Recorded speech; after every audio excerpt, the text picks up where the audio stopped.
Pessoal, tudo bem? Então, hoje a gente vai falar sobre pronomes relativos. Eu vou pedir a vocês que coloquem na página 458 para a gente poder acompanhar a aula. Vamos analisar esse anúncio que tem aí na página.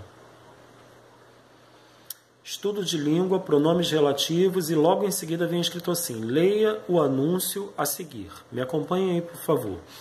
Hoje você pratica um pequeno gesto que se transformará em algo maior amanhã. Se encontraram? Todos comigo? Podemos seguir? Vou voltar, vou ler de novo. Hoje você pratica um pequeno gesto que se transformará em algo maior amanhã. Se vocês observarem, esse anúncio ele é composto de elementos verbais e não verbais. Verbais são as palavras, né, que nós acabamos de ler. E os não verbais são as imagens. Né? Eu tenho mãos aí, no caso, plantando provavelmente, né, uma árvore, porque está se referindo a algo que vai ficar para uma geração futura, para o futuro, um bem que está sendo aí semeado para o futuro. Né? Então eu tenho esses dois elementos compondo o anúncio, o elemento verbal e o elemento não verbal, o texto verbal e o texto não verbal. E aí abaixo a gente vai fazer isso daí junto, tá?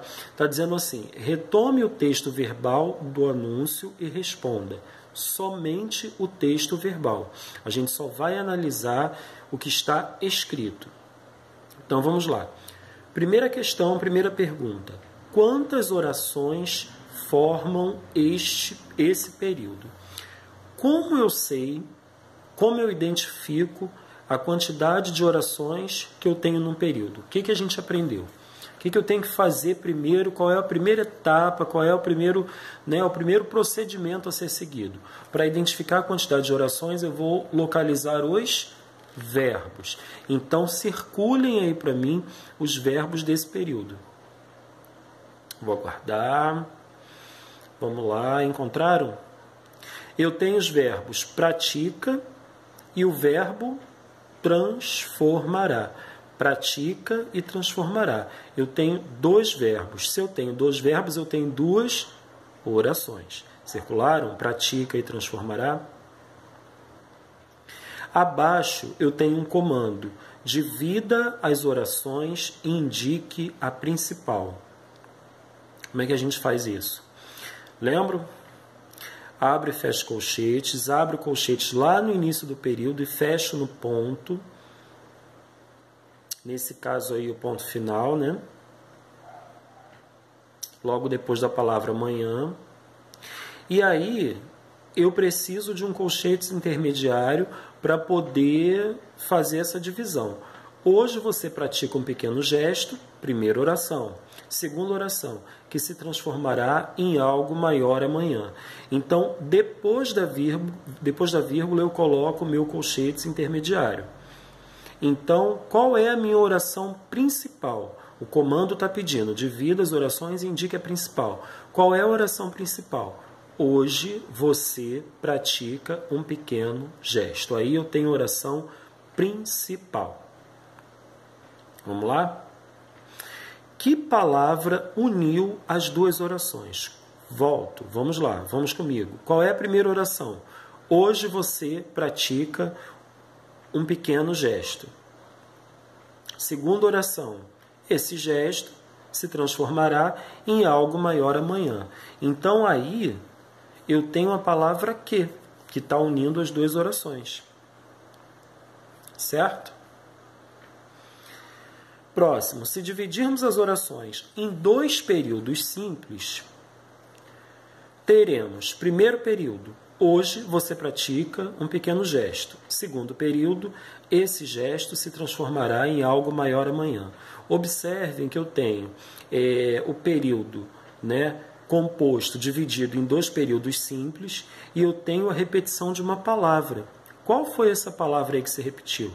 Observem aí comigo. Ao desdobrarmos o período composto em períodos simples, que palavra se repete? A palavra gesto. Anotaram aí? E agora, para a gente fechar, que palavra no período composto evitou a repetição do termo gesto. O gesto aí, quem está falando sou eu, tá? Porque no livro só vem falando desse termo. Que palavra fez essa ligação, essa conexão, sem que houvesse a necessidade da gente repetir a palavra gesto? A palavra que, né? Então, anotações feitas. Passamos essa etapa. Por que foi importante a gente fazer isso? Porque é a partir daqui, de todas essas análises, que nós vamos tentar entender o que é o pronome relativo. E o que seria esse pronome relativo? Pronome, lembrando, é a palavra que substitui, né, um nome.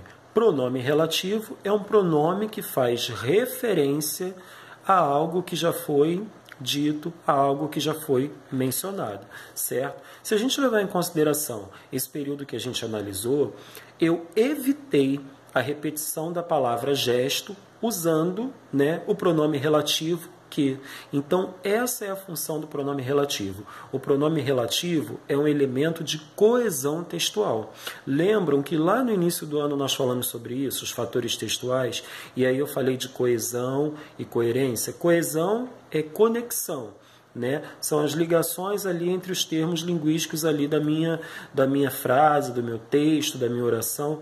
Já a coerência é sentido, certo? Então hoje a gente está falando de coesão, são esses elementos que conectam, que ligam, que fazem essa conexão, né? Que fazem essa ligação de forma, né, harmônica, enfim, de uma maneira que eu não tenha necessidade de ficar repetindo palavras, tornando o meu texto, né, repetitivo. Então eu me utilizo desses elementos coesivos, né, desses fatores aí textuais que vão me dar essa coesão.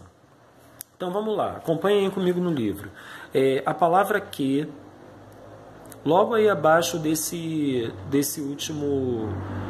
última pergunta que nós respondemos aí juntos, né? Que palavra no período composto evitou a repetição do termo gesto? No caso foi a palavra que. Logo em seguida vem assim: a palavra que exerce, no exemplo acima, a função de pronome relativo. Aí a partir de agora eu vou pedir a vocês para sublinharem. Esses pronomes referem-se a outros termos já empregados nas frases, evitando a repetição desnecessária e melhorando a coesão textual.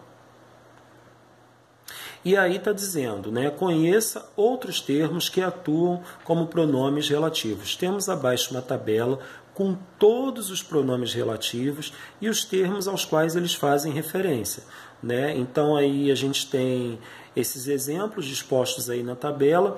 Temos exemplos, né, desses pronomes que começam nessa página e vão até a página 459.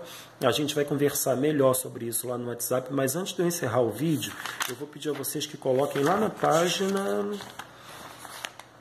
455. Foi? Página 455. Nós temos aí algumas imagens, né? Alguns anúncios, todos eles fazendo referência ao meio ambiente. E aí o título desse capítulo é Publicidade e Propaganda. Publicidade e propaganda. E aí vem estudo de texto. E aí eu tenho na primeira imagem, a preservação está em suas mãos. No caso falando, né, do Dia Mundial do Ambiente, que foi agora, no dia 5 de junho, né, essa sexta-feira que passou. Próxima imagem, reinvente-se, recicle, respeite. Lá na página 456, recicle e reutilize, não descarte o que é essencial. Eu vou deixar uma pergunta aqui para vocês, tá? E a gente vai pensar nisso juntos, a gente vai caminhar, né, falando sobre isso nas próximas aulas, sobre publicidade, propaganda. Mas eu preciso que vocês pensem comigo. Publicidade e propaganda são a mesma coisa? Quando a gente fala em publicidade, automaticamente a gente fala em propaganda, e quando a gente fala em propaganda, a gente está falando em publicidade? Quando a gente fala em publicidade e propaganda, a gente está falando em anúncio? São perguntas que eu estou colocando aqui para vocês que eu não vou responder, tá bom? A gente vai pensar nisso junto e a gente vai conversar isso junto. Então, até daqui a pouquinho, até a nossa continuidade lá no WhatsApp. Daqui a pouco a gente se vê.